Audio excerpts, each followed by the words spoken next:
हरे कृष्णा। सभी भक्तों को कार्तिक मास की बहुत बहुत शुभकामनाएं। आज से हम कार्तिक मास में प्रवेश किए हैं।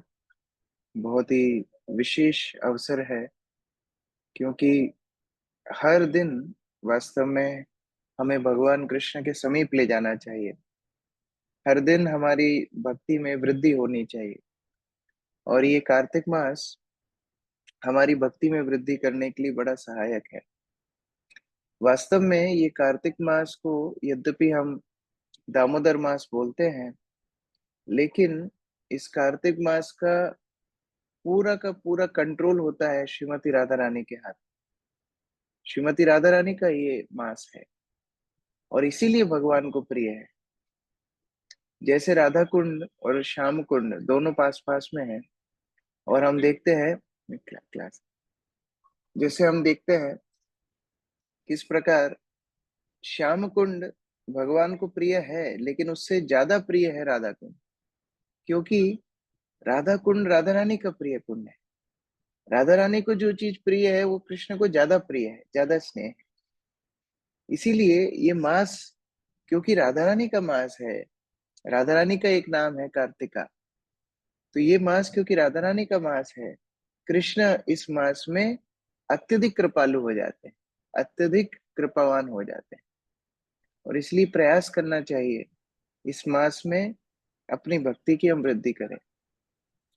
हाँ, हम लोगों को सकाम कर्मियों की तरह इस तरह आकांक्षा नहीं करनी चाहिए कि एक महीने में बहुत अच्छे से भक्ति करूंगा और फिर मुझे बहुत अच्छा फल मिलेगा, मेरी बहुत तरक्की होगी। नहीं, ये आकांक्षा नहीं है। क्योंकि कई बार देखने में आता है कि कई भक्त कार्तिक मास में बड़े गंभीर हो जाते हैं, मंगला आरती भी जाते हैं, बहुत सारी सेवाएं भी करते हैं, और फिर कार्तिक मास के बाद गोल। कार्तिक मास पूरा भी नहीं, एक आध हफ्ते शुरू का बहुत उत्साह रहता है, और फिर गोल हो जाता है, फिर धीरे धीरे उत्साह खत्म हो जाता है। तो ये हमारी आकांक्षा नहीं होनी चाहिए, ये भावना नहीं होनी चाहिए।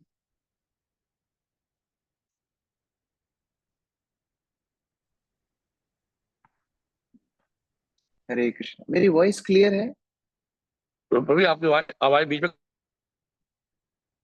कट रही है। अच्छा, अभी बेटर है? Is it better now?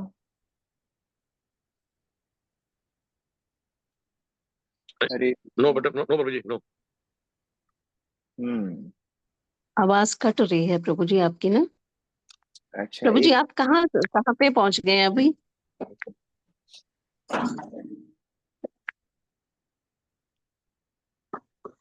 हाँ। हरे कृष्ण।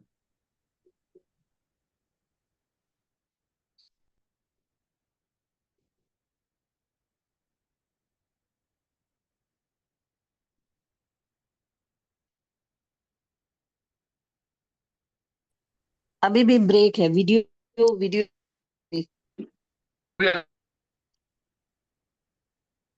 हरे कृष्णा। अभी आवाज आ रही है? जी प्रभु जी अब आ रही है। हैं? हम धराई। हरे कृष्णा। मैं आया हूँ राहुल गांधी के अमेठी शहर में, इसलिए इंटरनेट काम नहीं कर रहा है। हरी हरे हरी। कृष्णा। ठीक है। तो हम लोग चर्चा कर रहे थे किस प्रकार, क्योंकि ये मास राधा रानी का प्रिय है, इसलिए भगवान कृष्ण को ये मास बड़ा प्रिय है। जो वस्तु राधा रानी के द्वारा भगवान को अर्पित की जाती है, भगवान उसे कभी अस्वीकार नहीं करते। और राधा रानी का वास्तव में काम ही यही है। राधा रानी पूरा दिन हमेशा एक ही काम करती हैं, भगवान कृष्ण को जीवात्माओं के लिए प्रार्थना करती। हे कृष्ण, ये जीवात्मा है, ये आपकी भक्ति में आगे बढ़ना चाहता है, आप इनको मदद कीजिए, आप इनको स्वीकार कीजिए। भगवान योग्यता का विचार करते हैं, लेकिन राधा रानी योग्यता का विचार नहीं करती। और इसीलिए जब भी हम ऐसे अवसरों को प्राप्त करते हैं, हमको हमारी भक्ति में गंभीर होने के लिए प्रयास करना चाहिए। और केवल एक मास के लिए नहीं, एक महीने के लिए नहीं, ऐसे कुछ व्रत लीजिए जो आप अभी से लेके आगे तक के लिए हमेशा कर पाए, ऐसा कुछ व्रत लीजिए। ऐसे व्रत तो बहुत लोग बोलते हैं, हाँ 1 महीने के लिए मैं 20 माला करूंगा, 1 महीने के लिए मैं मंगला आरती जाऊंगा, 1 महीने के लिए मैं, ये ठीक है, अच्छा है, इस तरह करना, कम से कम 1 महीना तो कर रहे हैं। लेकिन उससे भी ज्यादा अच्छा होगा कि ये कार्तिक में मैं 1 महीना ऐसा अभ्यास करूंगा कि मेरी आदत पड़ जाए और मैं फिर इसको कंटिन्यू कर पाऊं। ऐसी भावना होनी चाहिए। जैसे मानो सुबह उठने की बात है, जो भक्त लोग संघर्ष कर रहे हैं वो लोग ऐसा व्रत ले सकते हैं, 1 महीना बिना नागा मैं सुबह जल्दी उठूंगा, जो भी समय हो, 4 बजे का समय हो, 4:30 का समय हो, और फिर 1 महीने के बाद मैं इसको कंटिन्यू करूंगा। तो इस तरह जब व्रत लेंगे तो राधा रानी स्वयं मदद करेंगी, क्योंकि राधा रानी का एक और नाम है ऊर्जेश्वरी। ऊर्जा अर्थात होती है शक्ति। और जितनी भी शक्तियां हैं, आज हम भौतिक शक्ति देखते हैं, आध्यात्मिक शक्ति देखते हैं, भगवान की अलादनी शक्ति देखते हैं, जितनी भी शक्तियां हैं उन सब शक्तियों की ईश्वरी है श्रीमती राधा रानी। तो भक्ति करने के लिए जो ऊर्जा चाहिए, जो शक्ति चाहिए, वो श्रीमती राधा रानी से हमको मिल सकती है। गुरु रूप में साधक भक्तों के लिए बलराम उपलब्ध रहते हैं, और माधुर्य रूप में श्रीमती राधा रानी शक्ति प्रदान करती। दोनों रूप से ही, वो तत्व विचार से अलग अलग हो सकते हैं, लेकिन काम दोनों का एक ही है, हमें शक्ति प्रदान करना जिससे हम भक्ति में आगे बढ़ सके। और देखिए, मुख्य बात तो है भगवान को प्रसन्न करना। आज हम कोई संकल्प लेते हैं, किस लिए लेते हैं? जिससे हम भगवान को प्रसन्न कर सके। जैसे गोपियों ने कात्यायनी व्रत किया, बड़ा कठोर व्रत किया, जिसमें भोजन निषेध, सोना निषेध, सुबह जल्दी उठना, ठंड में जाना, पानी में खड़े होकर के प्रार्थना करना। क्यों कठिन व्रत किया? उनका एकमात्र उद्देश्य था कृष्ण को प्राप्त करना। तो उसी प्रकार ये कार्तिक मास यद्यपि शुरू हुआ है, बहुत पवित्र मास है, लेकिन इस मास से हमें ऐसी आध्यात्मिक उन्नति की आकांक्षा करनी चाहिए जो हमारे साथ हमेशा चले। और इस कार्तिक मास में प्रचार का भी बड़ा महत्व है। जब हम इस कार्तिक मास में भगवत भक्ति का प्रचार करते हैं तो हम वास्तव में राधा रानी का सहयोग कर रहे हैं। जैसा हम शुरू में चर्चा कर रहे थे, राधा रानी का काम है जीवात्मा को कृष्ण के पास भेजना, जीवात्मा को कृष्ण से संपर्क में लाना।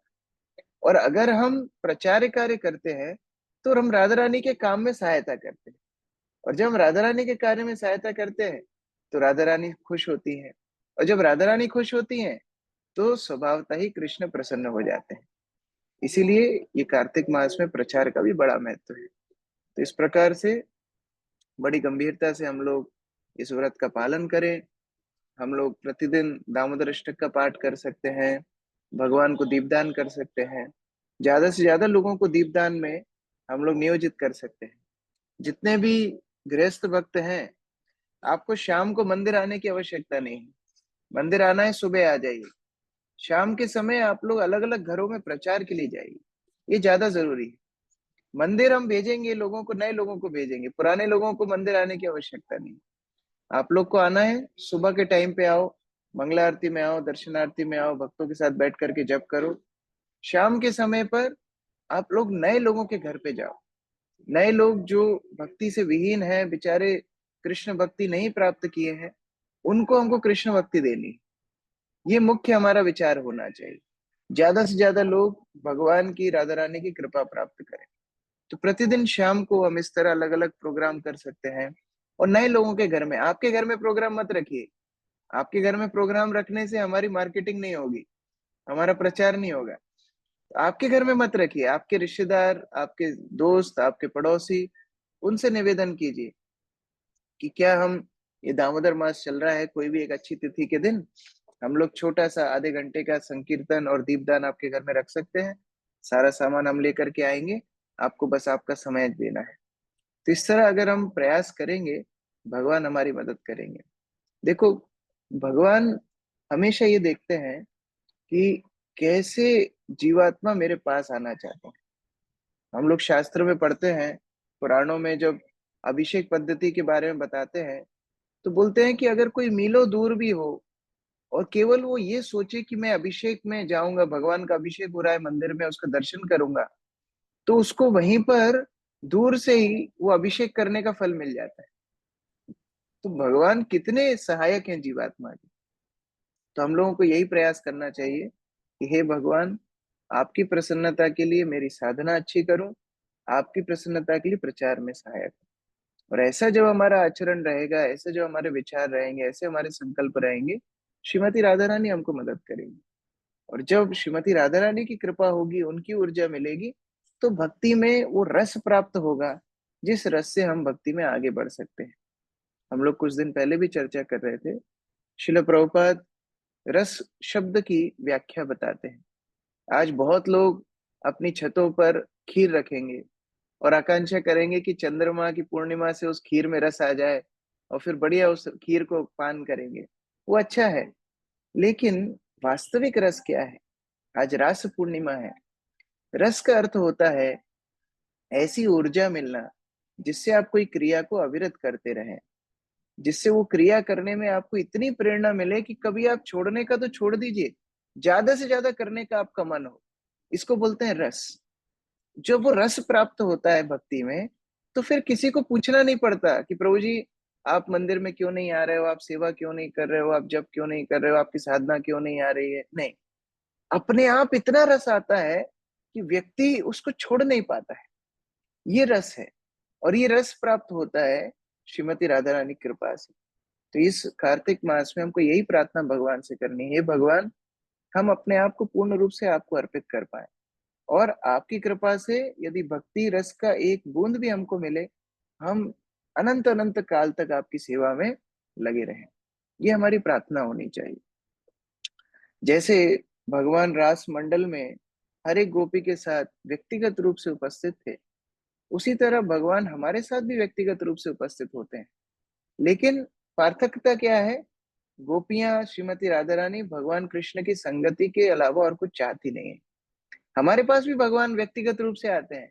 जब हम भगवान का नाम लेते हैं, हरे कृष्ण कृष्ण कृष्ण हरे हरे, हरे राम राम राम हरे हरे, जब हम भगवान का नाम लेते हैं, वास्तव में व्यक्तिगत रूप से भगवान हमारे सामने प्रकट है।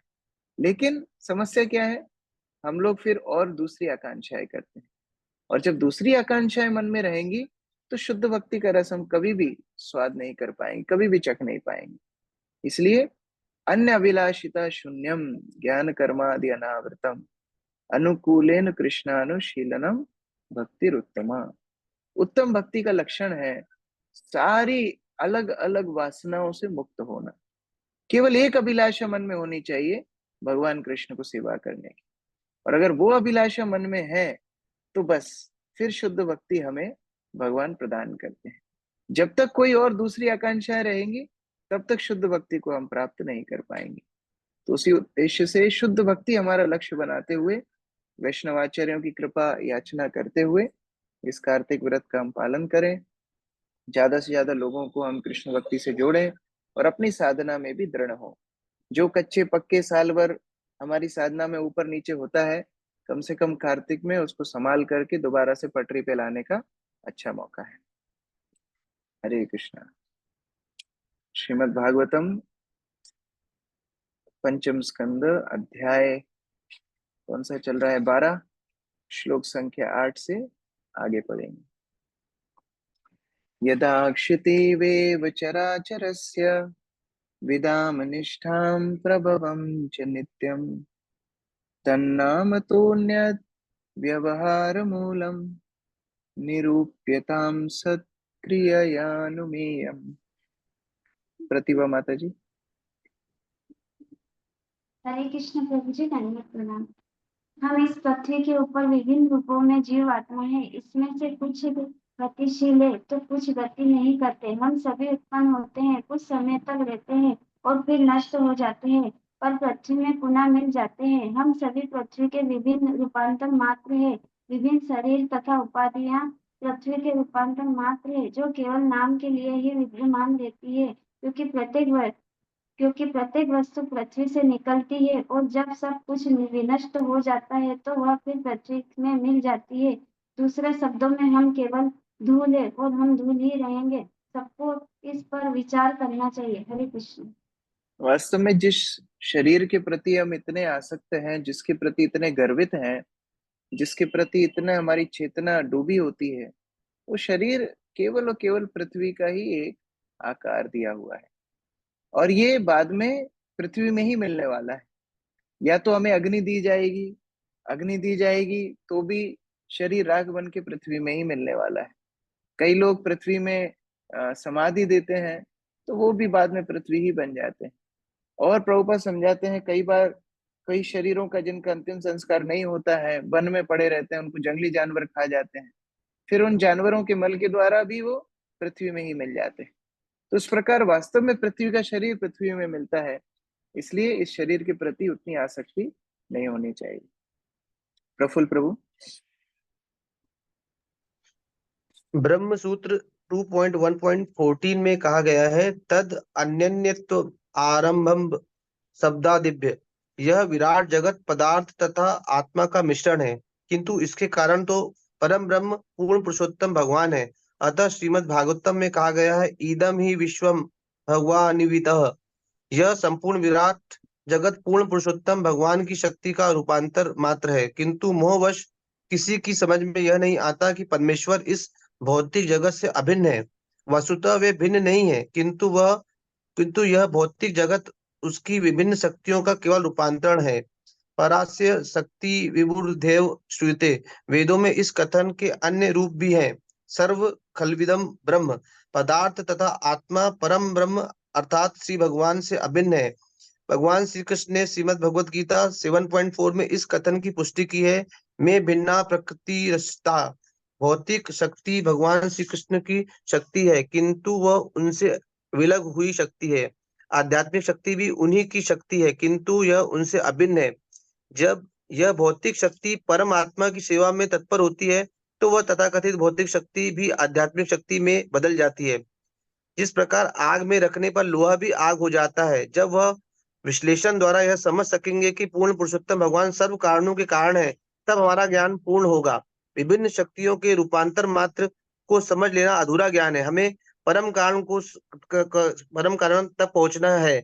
न ते विदु स्वार्थ गतिम ही विष्णुम। जो लोग समस्त स्रोतों के मूल कारणों को जानने में रुचि नहीं रखते, उनका ज्ञान कभी पूर्ण नहीं होता।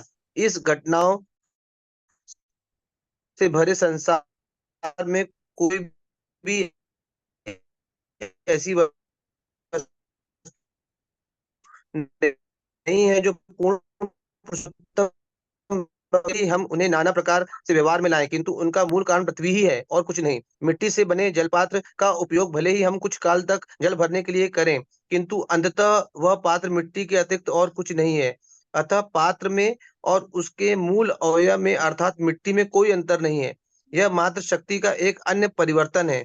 मूल कारण या मूल अव्यय तो पूर्ण पुरुषोत्तम भगवान है और उसकी विभिन्न किस्में आनुषंगिक फल है। छांदोयज्ञ उपनिषद में कहा गया है, यथा सौम्यकेन मृतपिंडेन सर्वम मनमय विज्ञात स्याद। वाचारंभानाम विकारो नाभधेय मृतिकत्येव सत्यम।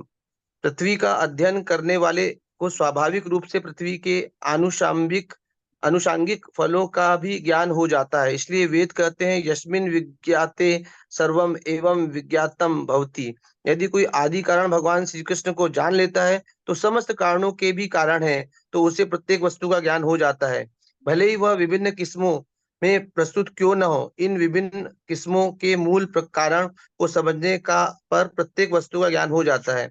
यदि हम प्रत्येक वस्तु के मूल कारण भगवान श्री कृष्ण को समझ लें, तो हमें उसकी गौण किस्मों को पृथक से जानने की आवश्यकता नहीं रह जाती। अतः प्रारंभ से ही कहा गया है, सत्यम परम धीमहि। मनुष्य को परम सत्य भगवान श्री कृष्ण या भगवान वासुदेव पर ध्यान केंद्रित करना चाहिए। भगवान वासुदेव शब्द पूर्ण पुरुषोत्तम भगवान का सूचक है, जो समस्त कारणों के कारण है। मत स्थानी सर्वभूतानि न चाहम तेष्व स्थितः। यह प्रत्यक्ष तथा सात्विक दर्शन का सार है। व्यवहार संसार तात्विक संसार पर आश्रित है। इसी प्रकार प्रत्येक पदार्थ परमेश्वर की शक्ति के कारण विद्यमान है, यद्यपि हमारे अज्ञान के कारण परमेश्वर प्रत्येक पदार्थ में दिखाई नहीं पड़ते। सर्व कारण कारणम। भगवान को सर्व कारण कारण रूप में समझना उनकी प्रकृति को समझना, उनकी शक्तियों को समझना, ये ज्ञान के लक्षण है। इस प्रकार यहाँ जड़ भरत उपदेश दे रहे हैं कि अगर वास्तव में वास्तविकता विद्यम वास्तव अत्र वस्तु जानना है, वास्तव वस्तु जानना है, तो भगवान के विषय में जानना चाहिए। शरीर के प्रति आसक्ति कम करनी चाहिए। जितना शरीर के प्रति हम आसक्त रहेंगे उतना आध्यात्मिक चेतना में हम आगे नहीं बढ़ पाएंगे। इसलिए प्रभुपाद बताते थे कि आध्यात्मिक उन्नति का एक लक्षण है हमारा आहार, निद्रा, भय, मैथुन कितना कम हो रहा है, ये आध्यात्मिक उन्नति का लक्षण है। और अभी कुछ दिन पहले हिज होलीनेस चंद्रमौली स्वामी महाराज प्रवचन में बता रहे थे कि श्रील प्रभुपाद ने न्यू वृंदावन के भक्तों को बताया था कि इन चारों में से आहार, निद्रा, भय, मैथुन में से चारों में से सबसे खतरनाक है ज्यादा सोना। क्योंकि जब हम ज्यादा सोते हैं तो दिक्कत क्या होती है, ज्यादा सोने से सारी इंद्रियां और ज्यादा इंद्र तृप्ति की मांग करती हैं, फिर और ज्यादा आहार, भय और मैथुन तीनों ज्यादा होगा अगर ज्यादा व्यक्ति सोएगा। तो नींद को संयमित करना चाहिए, समय पे सो करके समय पे उठा जाए, जितनी शरीर को आवश्यकता है उतना दिया जाए, और शारीरिक चेतना से समय बचा करके आध्यात्मिक उन्नति को समय दिया जाए। एवं निरुक्तम क्षिति शब्द वृत्तम असन्निधानात् परमाणवो ये अविद्यया मनसा कल्पितास्ते येषां समूहेन कृतो विशेषः। अक्रूर प्रभु। अनुवाद। कोई यह कह सकता है कि विविधता तो स्वयं पृथ्वी से उत्पन्न होती है, तथापि यह ब्रह्मांड भले ही थोड़े समय तक सत्य प्रतीत हो, पर अंततः इसका कोई वास्तविक अस्तित्व नहीं है। यह पृथ्वी मूलतः सूक्ष्म कणों के संयोग से उत्पन्न हुई थी, किंतु ये कण अस्थायी है। वास्तव में परमाणु ब्रह्मांड का कारण नहीं है। यद्यपि कुछ दार्शनिक ऐसा सोचते हैं, यह सत्य नहीं है कि इस भौतिक संसार में पाई जाने वाली विविधता परमाणुओं के उलट पुलट या विविध संयोगों का प्रतिफल है। हरे कृष्ण।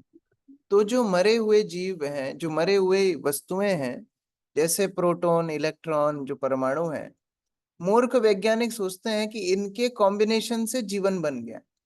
तो अगर ऐसा है तो उन्होंने अभी तक लेबोरेटरी में जीवन क्यों नहीं बनाया?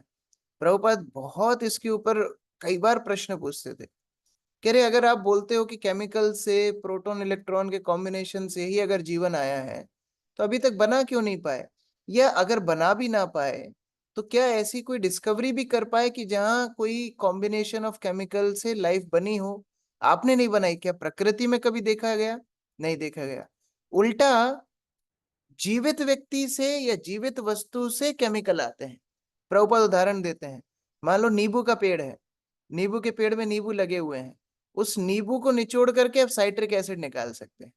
तो केमिकल जीवन से आना ये तो देखा जाता है, लेकिन केमिकल से जीवन आता है ऐसा नहीं देखा जाता।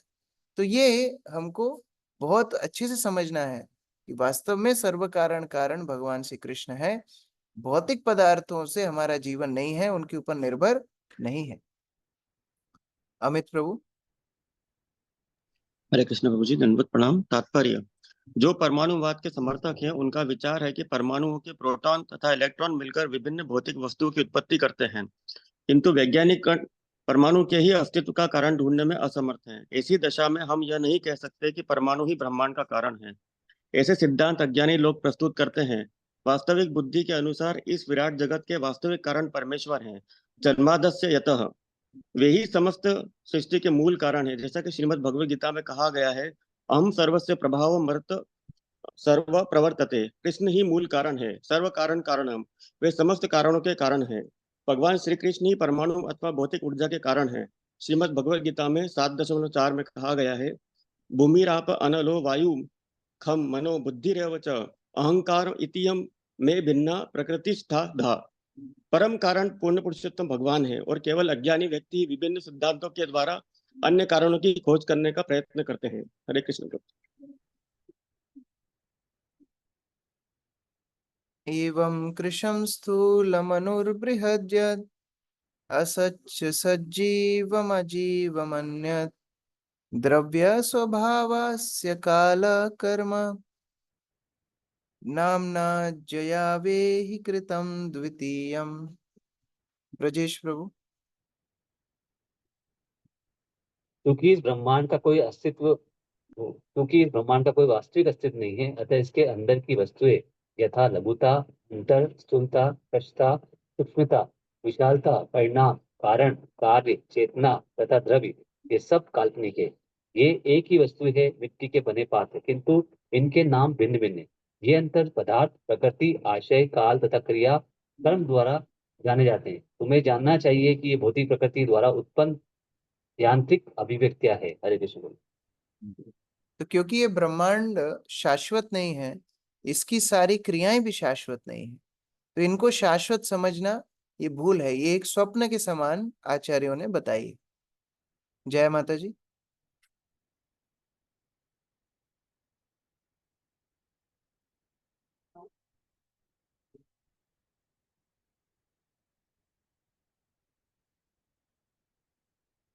अनिकेत प्रभु। तात्पर्य। इस जगत में क्षणिक अभिव्यक्तियां तथा विविधताएं विभिन्न परिस्थितियों के अंतर्गत भौतिक प्रकृति की सृष्टियां हैं। प्रकृति क्रियमाणानि गुणः कर्माणि सर्वशः। कभी कभी प्रकृति द्वारा संपन्न कर्म तथा फल को हम वैज्ञानिक आविष्कार मान बैठते हैं और इस प्रकार ईश्वर की सत्ता को अस्वीकार करके वाहवाही लूटते हैं। इसका उल्लेख भगवत गीता में हुआ है, अहंकार विमूढ़ात्मा कर्ता हमिति मन्यते। बहिरंगा शक्ति के द्वारा प्रच्छन्न होने से जीवात्मा इस जगत की विभिन्न सृष्टियों का यश लूटना चाहता है। वस्तुतः ये सभी भगवान की शक्ति से गतिमान होकर स्वतः उत्पन्न होती है। अतः चरम कारण तो परम पुरुष है। ब्रह्म संहिता में कहा गया है, ईश्वर परम कृष्ण सच्चिदानंद विग्रह अनादिरादिर गोविंद सर्व कारण कारणम। वह समस्त कारणों के कारण परम कारण है। इस प्रसंग में श्रील मध्वाचार्य का कहना है, एवं सर्वम तथा प्रकृत्वये कल्पितम विष्णुरन्यतः एवं प्रकृत्याधारः स्वयं अनन्याधारो विष्णुरेव। अतः सर्व शब्दाश्च तस्मिन्नेव। वस्तुतः विष्णु ही मूल कारण है, किंतु अज्ञानवश मनुष्य सोचता है कि पदार्थ ही प्रत्येक वस्तु कारण है। राजा गोप्ता शयो भूमि शरणम चेति लौकिकः व्यवहारो न तत्सत्यम तयोर ब्रह्माश्रयो विभु। ये बातें ऊपर ऊपर सोची जाती है, किंतु सत्य यह नहीं है। प्रत्येक प्राणी का अस्तित्व रक्षक तथा आश्रय पर ब्रह्म होता है, राजा नहीं। गोप्त्री च तस्य प्रकृतस्य विष्णुः स्वयं प्रभु। तव गोप्त्री तु पृथ्वी न त्वं गोप्ता शिते स्मृतः। अतः सर्वाश्रयश्चैव गोप्ताश्च हरिरीश्वरः। सर्वशब्दभिधेयश्च शब्दवृत्तिः कारणम्। सर्वान्तरः सर्वबहिरेक एव जनार्दनः। वास्तविक रक्षक तो प्रकृति है, किंतु विष्णु उसका भी स्वामी है। वह प्रत्येक वस्तु का स्वामी है। भगवान जनार्दन अंतः तथा बाह्य दोनों रूपों में अधीक्षक हैं। वे वाणी तथा शब्दों से जो भी व्यक्त होता है उसके कारण है। शिर शिरसोद्धारता यद्वद् ग्रीवायास्तद्वदेव तु आश्रयत्वं च गोप्तृत्वम् अन्येषाम् उपचारतः। भगवान विष्णु संपूर्ण सृष्टि के विश्राम स्थल हैं। ब्रह्मणो ही प्रतिष्ठाहम्। ब्रह्म पर ही सब कुछ टिका है। सभी ब्रह्मांड ब्रह्म ज्योति पर टिके हैं और सभी लोक ग्रह वायुमंडल में टिके हैं। प्रत्येक लोक में समुद्र पर्वत राज्य साम्राज्य हैं और प्रत्येक लोक में न जाने कितनी जीवात्माएं आश्रय पाती हैं। ये जीवात्माएं पैरों, जांघों, कटी, कंधों की पृथ्वी पर खड़ी है, किंतु वस्तुतः प्रत्येक वस्तु श्री भगवान की शक्तियों पर टिकी है। इसलिए अंततो गत्वा वह सर्व कारण कारणम कहे जाते हैं। हरे कृष्ण। इस प्रकार कई बार हम देखते हैं कि माता पिता कोई कार्य को करते हैं और बच्चे उसकी वाहवाही बच्चे लूट लेते हैं। जैसे कई बार माताएं कोई वस्तु बनाती हैं और बच्चे उसमें से थोड़ी सी चीज हाथ में लेकर के उसको थोड़ा बहुत खेलते हैं और बाद में मम्मी को ही जा करके देते हैं कि देखो देखो मम्मी मैंने कितनी अच्छी चीज बनाई। उसी तरह जीवात्मा है। वास्तव में सारी वस्तुएं भगवान श्री कृष्ण के द्वारा घटित हो रही हैं, लेकिन जीवात्मा अपने आप को कर्ता मानते हैं। इस तरह जड़ भरत समझा रहे हैं। ज्ञानम विशुद्धम परमार्थमेकम मनंतरम तत् अबहिर्ब्रह्म सत्यम प्रत्यक प्रशांतम भगवत शब्द संज्ञम यद वासुदेवम कवयो वदन्ति। हरिप्रिया माता जी। तो फिर परम सत्य क्या है? उत्तर है अद्वैत ज्ञान, जो भौतिक गुणों के कल्मश से रहित है। वे मुक्ति प्रदायक है। वे अद्वितीय, सर्वव्यापी तथा कल्पनातीत है। उस ज्ञान की प्रथम प्रतीति ब्रह्म है। फिर योगियों द्वारा अनुभव किया जाने वाला परमात्मा है, जो बिना किसी कष्ट के उसे देखने का प्रयास करते हैं। यह प्रतीति की दूसरी अवस्था है। अंत में परम पुरुष में ही उसी परम ज्ञान की पूर्ण प्रतीति की जाती है।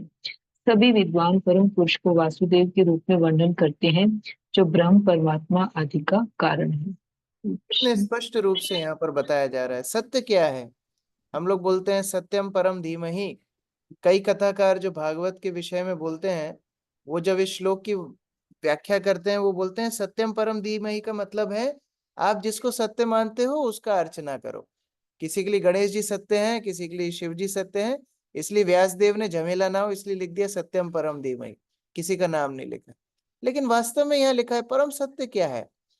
परम सत्य है भगवान वासुदेव के 3 रूप। उनका ब्रह्म रूप जो कि प्रथम अवस्था है भगवत साक्षात्कार की, उसके बाद उनका परमात्मा रूप जो योगी जन हृदय में दर्शन करते हैं, और उनका पूर्ण पुरुषोत्तम रूप, उनका सच्चिदानंद रूप, वासुदेव रूप, जिस रूप में वो अपने भक्तों के साथ आदान प्रदान करते हैं। आरती माता जी।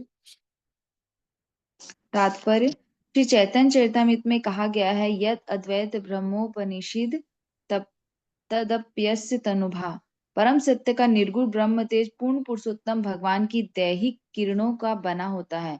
यह आत्मा नरंतयामी पुरुष इति शोशांसम विभवः। आत्मा तथा अंतर्यामी अथवा परमात्मा पूर्ण पुरुषोत्तम भगवान के ही विस्तार है। सत ऐश्वर्य पूर्णो य इह भगवान स स्वयं अयम। जिन्हें श्री भगवान कहा गया है और जो 6 ऐश्वर्यों से ओतप्रोत है वे भगवान वासुदेव हैं और श्री चैतन्य महाप्रभु उनसे अभिन्न हैं। बड़े बड़े विद्वान तथा दार्शनिक अनेक जन्मों के पश्चात इसे स्वीकार करते हैं। वासुदेव सर्वमिति स महात्मा सुदुर्लभ।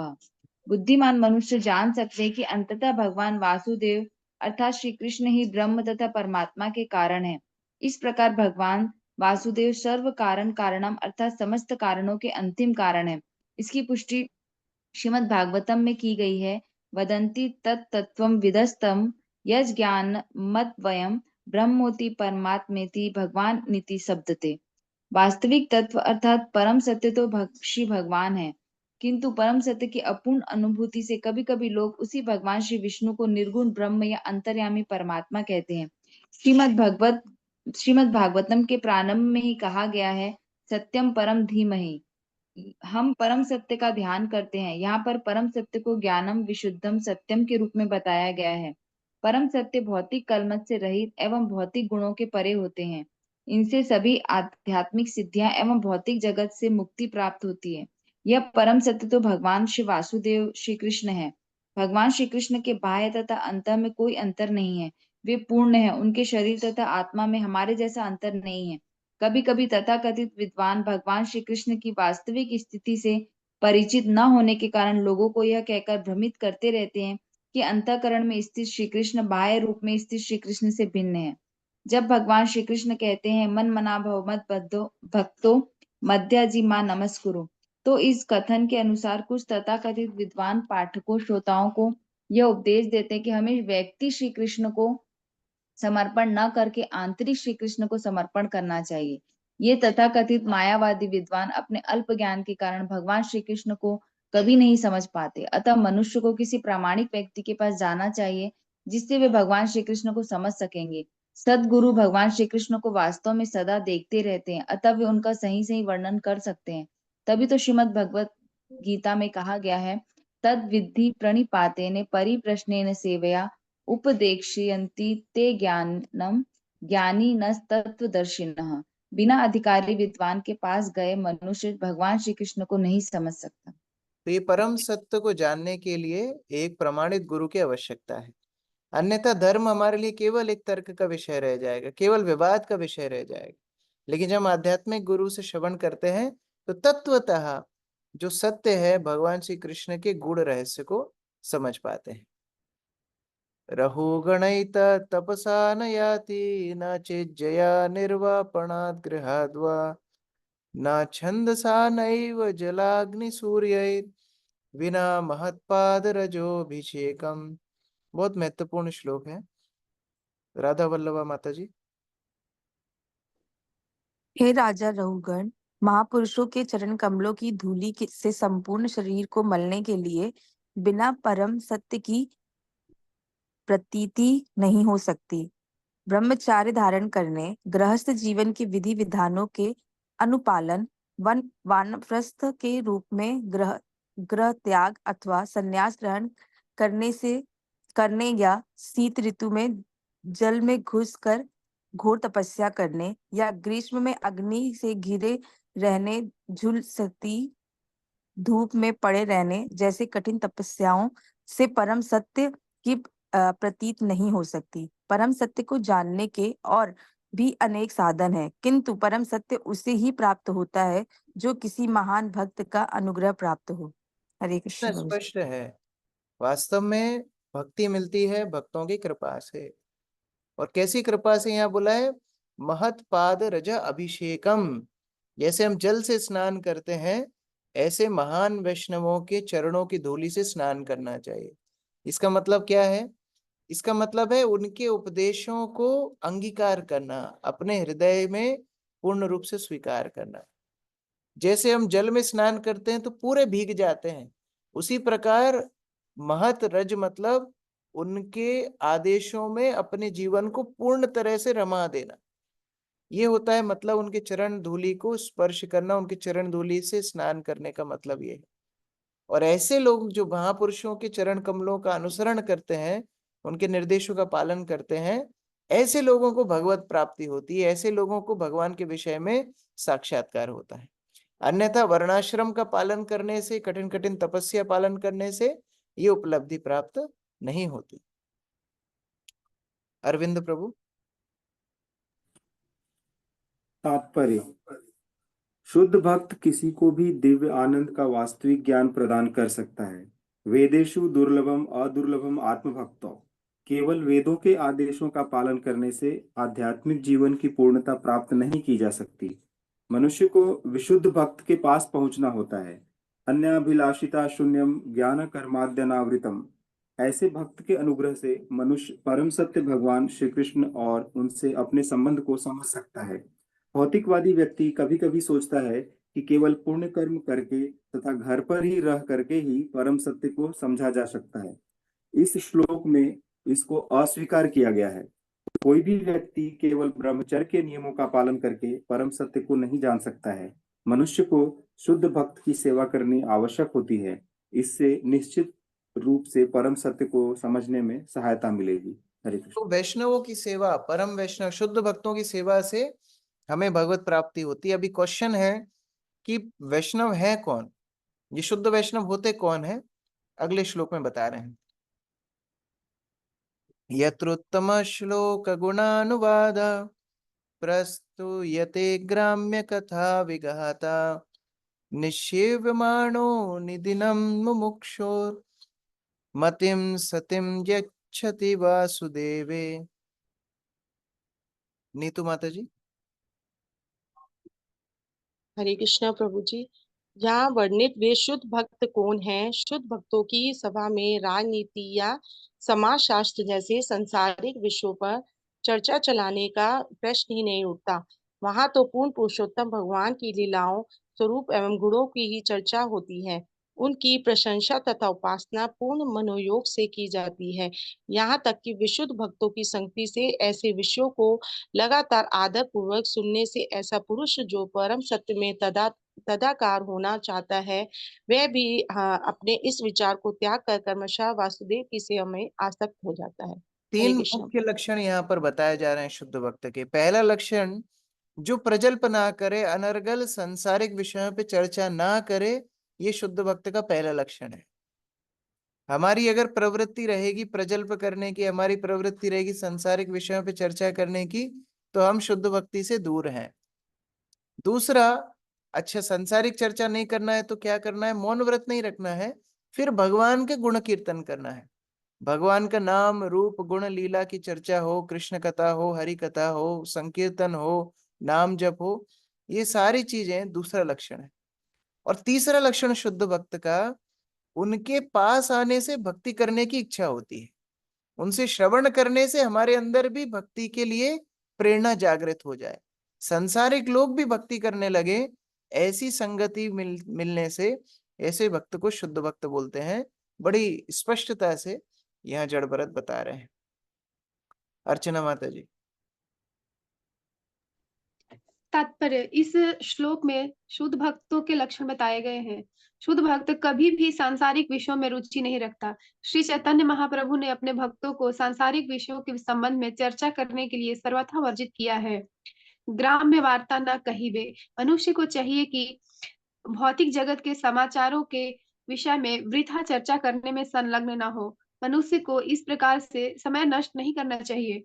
भक्त के जीवन का यह एक अत्यंत महत्वपूर्ण लक्षण है।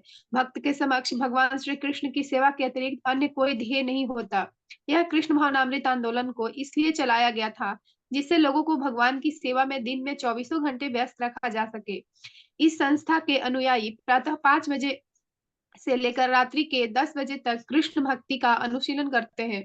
उन्हें राजनीति, समाजशास्त्र तथा सामयिक विषयों की वृथा चर्चा में समय नष्ट करने का अवसर ही नहीं मिल पाता। यह सब तो चलता ही रहेगा। भक्त को केवल सकारात्मक और गंभीर रूप से भगवान श्री कृष्ण की भक्ति से सरोकार होता है। इस प्रकार प्रजल्प इत्यादि से बचते हुए भगवान की कथा, भगवान की चर्चा हो, ये शुद्ध भक्ति का लक्षण है। अभी जड़ भरत अपना परिचय बता रहे हैं कि वो कौन है। वास्तव में ये प्रश्न था महाराज रहुगण का कि आप वास्तव में हैं कौन, अपना परिचय बता रहे हैं। अहम पुरा भरतो राम राजा विमुक्त दृष्टा श्रुत संग बंधा आराधनम भगवत इह मानो मृगो भवम मृग संगाधतार्था। क्योंकि रहुगण बोल सकते हैं, हाँ आप बड़ी बड़ी बातें कर रहे हैं लेकिन आपको पता नहीं है राजा के कितने काम होते हैं। ऐसे लोग कई बार चुनौती देते हैं कि प्रभु जी आपको मालूम नहीं है संसार में कितने काम होते हैं। तो हो सकता है रहुगण इस तरह विचार कर रहे हो कि अरे आपको पता नहीं है कितने काम है, आप बोल रहे हो भक्तों की सेवा करो, नाम करो, लीला करो। तो महाराज रहुगण को जड़ भरत बता रहे हैं, मैं भी राजा था, मुझे पता है राजा के कितने कर्तव्य होते हैं। प्रमोदानंद प्रभु जी। प्रभु जी, मैं पूर्व जन्म में महाराजा भरत के नाम से विख्यात था। मैंने प्रत्येक अनुभव तथा वेद ज्ञान से प्राप्त अप्रत्यक्ष अनुभव द्वारा संसारिक कार्य में पूर्णतः विरक्त होकर सिद्धि प्राप्त की।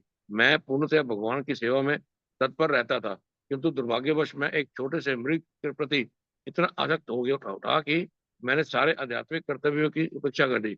मृग के प्रति प्रगाढ़ स्नेह के कारण अगले जन्म में मुझे मृग का अंगीकार करना पड़ा। हरे कृष्ण प्रभु। तो मानो जड़ भरत बता रहे हैं, मैं बड़ा महान तपस्वी, बड़ा महान साधक था, लेकिन क्योंकि वैष्णवों की कृपा से वंचित रहा, मैं आसक्ति के कारण अपनी सारी आध्यात्मिक उन्नति को खो दिया। तो बिना महत पाद रजो अभिषेकम, बिना महत कृपा के, बिना वैष्णव कृपा के आप कितने ही बड़े साधक बन जाएं, आप अपनी सिद्धि को प्राप्त नहीं कर सकते। ओजस्विनी माता जी। तात्पर्य यहाँ पर वर्णित घटना अत्यंत महत्वपूर्ण है। पूर्ववर्ती श्लोक में कहा गया है, बिना महत्पाद रजो अभिषेकम, महापुरुष के चरण कमल की धूल को सिर पर धारण किए बिना सिद्धि प्राप्त नहीं की जा सकती। यदि मनुष्य सद्गुरु के आदेशों का निरंतर पालन करता है तो गिरने का प्रश्न ही नहीं उठता। किंतु ज्यों ही अज्ञानी शिष्य महत्वाकांक्षा के कारण अपने गुरु का स्थान बलात् लेने का प्रयास करता है, त्यों ही उसका पतन हो जाता है। यस्य प्रसादात् भगवत प्रसादो यस्य प्रसादात्र गति कुत्यपि। यदि शिष्य गुरु को सामान्य व्यक्ति मानता है तो उसकी प्रगति निश्चित रूप से रुक जाती है। दृढ़ता पूर्वक भक्ति करते हुए भी महाराज ने मृग के प्रति अत्यधिक आसक्त होने पर किसी गुरु से सलाह नहीं ली। फलतः वे मृग से अत्यधिक आसक्त हो गए और अपने नैतिक कर्म भूल जाने से नीचे गिर गए। हरे कृष्ण प्रभु। तो अगर भक्ति में समस्या आती है, गुरुजनों का आश्रय लेना चाहिए। भरत महाराज उस हिरण को मदद किए और देख रहे थे कि उनकी आध्यात्मिक उन्नति नीचे जा रही है, फिर भी किसी वैष्णव का आश्रय नहीं लिया, किसी से सलाह मशवरा नहीं किया, और इसी कारण से अपने उस जीवन की उपलब्धि को खो बैठे। तो यहाँ पर ये शिक्षा है कि हमें हमेशा वैष्णवों के मार्गदर्शन में, उनके आश्रय में रहना चाहिए। सामां स्मृतिर्मृग देहापि वीरा कृष्णार्चन प्रभावानो जहाति अथो अहम जन संगाद संगो विशंकमानो विवृतश्चरामि। गायत्री माता जी। हरे कृष्णा। हे हे वीर राजा, अपनी पूर्व अनन्य भगवत भक्ति के फल स्वरूप मृग शरीर में रहकर भी मुझे पूर्व जन्म की प्रत्येक वस्तु स्मरण रही, क्योंकि मैं अपने पूर्व जन्म के पतन से परिचित हूँ, अतः मैं सामान्य व्यक्तियों के सत्संग से अपने आप को दूर रखना चाहता हूँ। उनकी भौतिकतावादी कुसंगति से डर कर मैं अलक्षित होकर अकेला घूमता फिरता हूँ। हरे कृष्ण। सबसे बुद्धिमान व्यक्ति है जो सुन करके समझ जाए, और सबसे मूर्ख व्यक्ति है जो कर करके सीखे। उससे भी मूर्ख है जो करके भी ना सीखे। भरत महाराज रहुगण को बोल रहे हैं, देखो मैं तो करके सीखा हूं, मैंने उस जीवन में भगवत भाव स्थिति तक प्राप्त कर ली थी और आसक्ति के कारण मृग शरीर में चला गया। भगवान की कृपा से मुझे सारी स्मृति है, इसीलिए मैं इस जीवन में इतना सतर्क हूं। मान लो स्मृति नहीं होती तो भी सतर्क ना होता, और वो अनुभव ना होता तो भी इतना सतर्क ना होता। लेकिन तुम सीख करके, तुम सुन करके सीख जाओ, तुम करके मत सीखो, अपने जीवन को व्यर्थ मत करो, सुन करके सीख जाओ। वैष्णव इतने कृपावान होते हैं, हमको बार बार बोलते हैं सुन करके सीख जाओ, गलती करो मत, करके सीखोगे तो बड़ा समय नष्ट हो जाएगा। तो यहाँ पर प्रेरणा दे रहे हैं कि देखो मैंने समय व्यर्थ किया, आसक्तियों में पड़ा, और अभी मैं इतना इतना सतर्क रहता हूँ कि अकेला घूमता हूँ, किसी के साथ बातचीत नहीं, प्रजल्प नहीं, आसक्ति नहीं। लेकिन तुम सुन करके सीख जाओ, भगवान से अपनी आसक्ति को बढ़ाओ, ना कि अपने शरीर से। श्याम गोविंद प्रभु जी।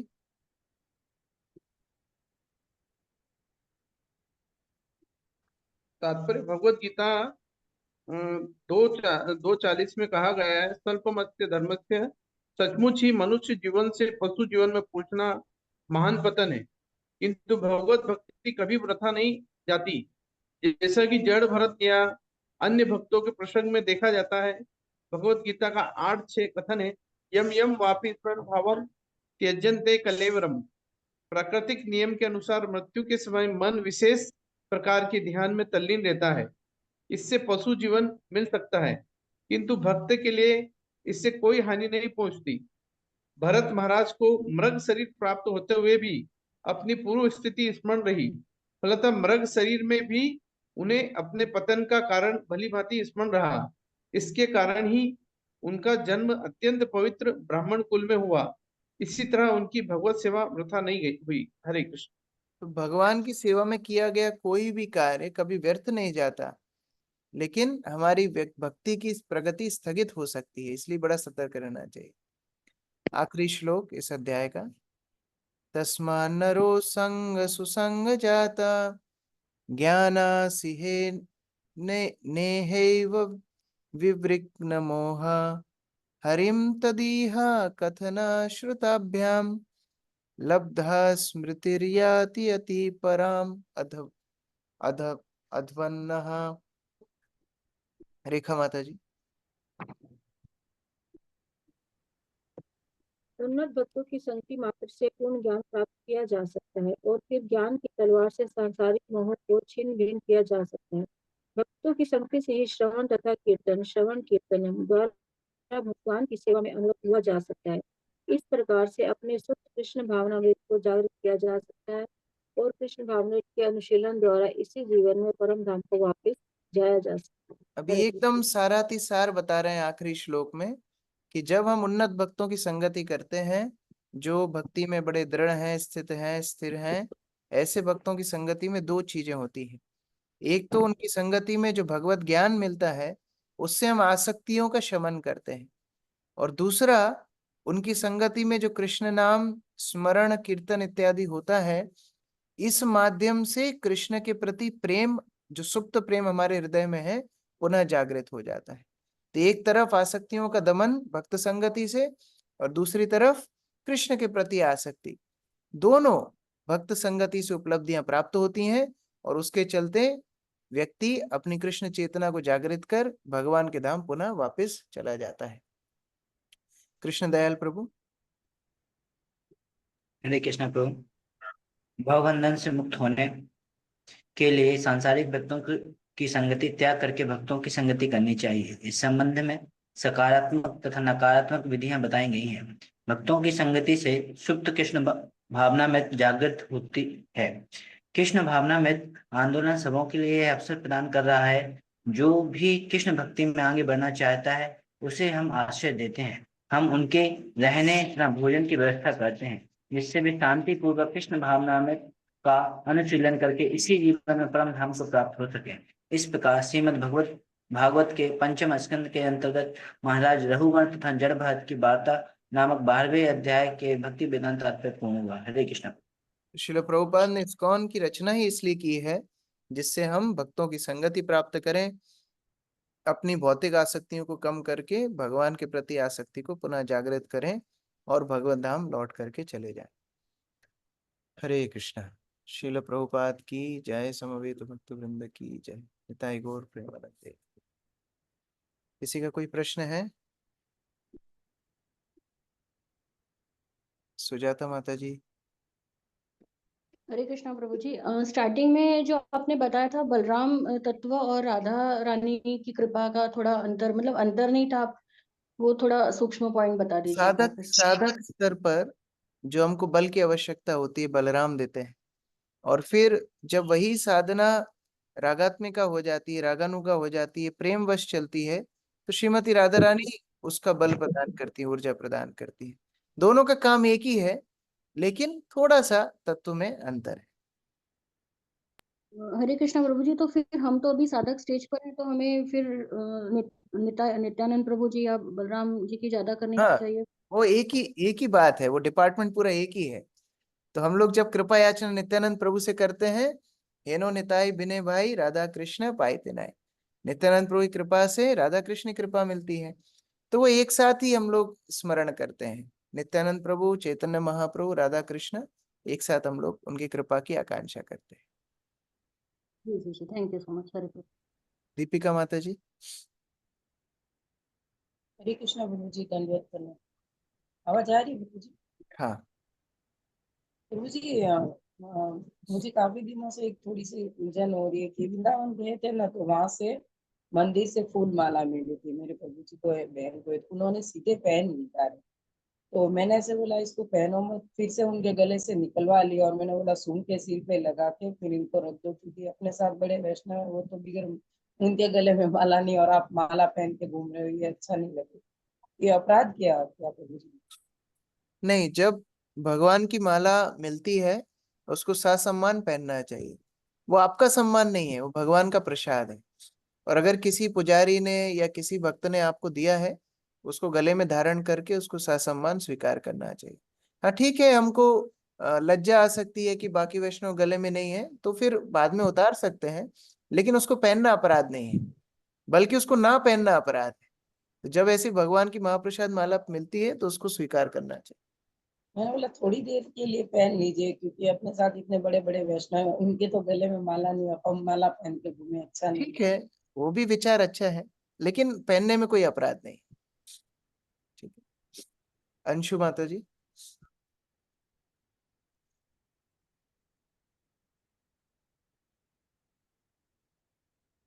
आरती माता जी। हरे कृष्णा प्रभु जी। हाँ प्रभु जी, मैं दीक्षित तो नहीं हूँ, तो फिर मेरे लिए क्या आदेश है? दीक्षा का भक्ति से ऐसा कोई नियम का पार्थक्य नहीं है कि दीक्षा वालों के लिए नियम अलग, बिना दीक्षा वालों के लिए नियम अलग, ऐसा नहीं है। सबके लिए नियम एक ही होते हैं। हम सबको कृष्ण की भक्ति में आगे बढ़ना है, वैष्णव की सेवा में आगे बढ़ना है, और जितना ज्यादा समर्पण हो उतने ज्यादा समर्पण की वृद्धि करनी है। अलग अलग नियम नहीं होते।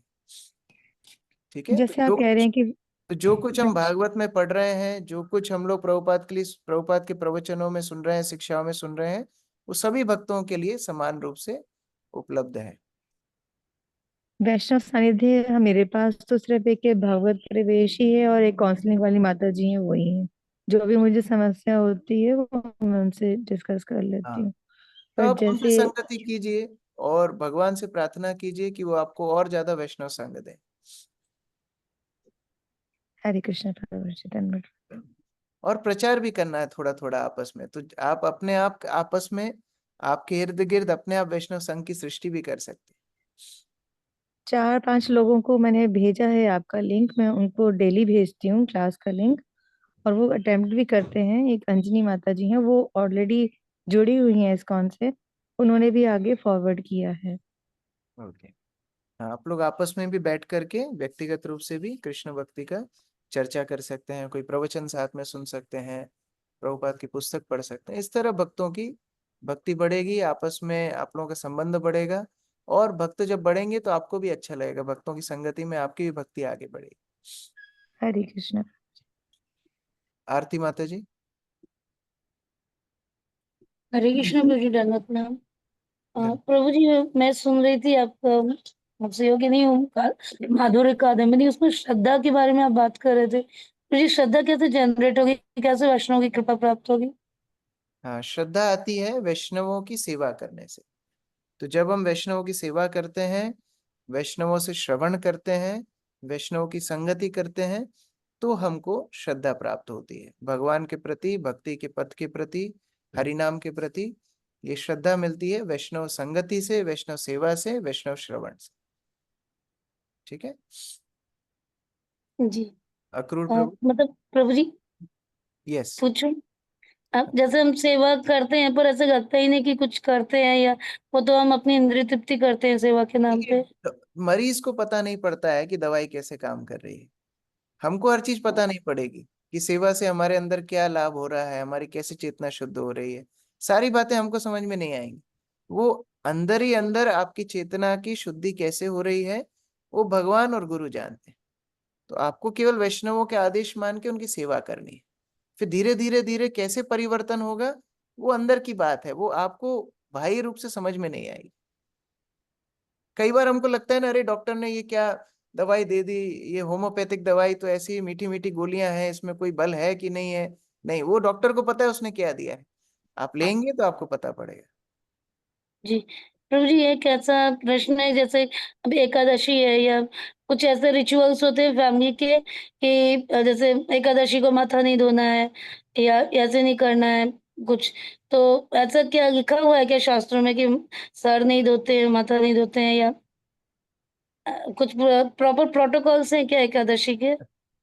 एकादशी के बहुत नियम है, लेकिन मुख्य नियम है श्रवण कीर्तन ज्यादा से ज्यादा हो। बाकी नियम नहीं पालन करेंगे तो भी चलेगा, लेकिन श्रवण कीर्तन ज्यादा हो, खाना पीना कम हो, ये मुख्य नियम है। जी। ठीक है, थैंक यू प्रभु। हरे कृष्ण, धन्यवाद प्रणाम। अक्रूर प्रभु। हरे कृष्णा प्रभु, धन्यवाद प्रणाम। प्रभु जी, ये 11वां श्लोक का अनुवाद है परम सत्य क्या है, तो उत्तर है अद्वैत ज्ञान। अद्वैत ज्ञान से तात्पर्य प्रभु जी मतलब जीव और परमात्मा में दोनों भिन्न है आपस में। अद्वैत, अद्वैत ज्ञान अर्थ यहाँ पर है, अद्वैत ज्ञान मतलब भगवान की ही शक्तियों से सब कुछ विद्यमान है, जो हम ब्रह्म बोलते हैं, जो भगवान का निराकार रूप है, उसको अद्वैत ज्ञान बोलते हैं। कि हाँ, भगवान की उपस्थिति से सारी सृष्टि चल रही है, उनकी शक्तियों से सारा कार्य चल रहा है। ये प्रथम साक्षात्कार है, इसके बाद परमात्मा, इसके बाद भगवान। तो ये क्रमबद्ध रूप में उस श्लोक में बताया है। प्रथम स्तर अद्वैत ज्ञान, सेकंड स्तर परमात्मा ज्ञान, तीसरा स्तर भगवान ज्ञान। तो ये 3 स्तर बताए गए। वहां अद्वैत का मतलब जीव और कृष्ण एक है ऐसा नहीं है। वहां अद्वैत का अर्थ है भगवान के अलावा और कोई वस्तु संसार में है ही नहीं, उनकी शक्तियों से ही सब कुछ चल रहा है, ये उसका मतलब। तो प्रभु जी, अद्वैतवाद का मतलब तो शायद हाँ, अद्वैतवाद 2 प्रकार का होता है। एक जो शुद्ध अद्वैत है, शुद्ध अद्वैत अर्थात हम और भगवान एक हैं, लेकिन हम भगवान की शक्ति के रूप से एक है, जो मैं अभी बता रहा था। और एक होता है मिश्रित अद्वैतवाद। वो अद्वैतवाद मतलब होता है हाँ, भगवान और हम एक ही हैं, हम भी भगवान ही हैं, ये मूर्खता है। तो ये 2 प्रकार से अद्वैतवाद का उल्लेख आता है। ठीक है, शंकराचार्य जी ने जो अद्वैतवाद बताया वो यही बताया। हाँ, उन्होंने वही अद्वैतवाद बताया कि जीव और भगवान एक है। और उसके लिए कारण भी था, क्योंकि उस समय पर वेदों को सभी ने छोड़ दिया था। पुनः वेदों में श्रद्धा जगाने के लिए लोगों को प्रलोभन देना था, कह रहे आप भी भगवान हो, देखो वेद पढ़ो, आप भी भगवत तत्व प्राप्त कर लोगे। तो लोगों ने वेद स्वीकार करे। फिर बाद में रामानुजाचार्य आए, मध्वाचार्य आए, इत्यादि अलग अलग आचार्य आए, उन्होंने विशिष्ट अद्वैतवाद, द्वैतवाद इत्यादि का स्थापना की। बाद में चैतन्य महाप्रभु ने आकर के शुद्ध भक्ति दी। तो उस प्रकार से अलग अलग आचार्यों का अपना अपना सहयोग है। ठीक है, हरे कृष्ण। श्रील प्रभुपाद की जय। समवेत भक्त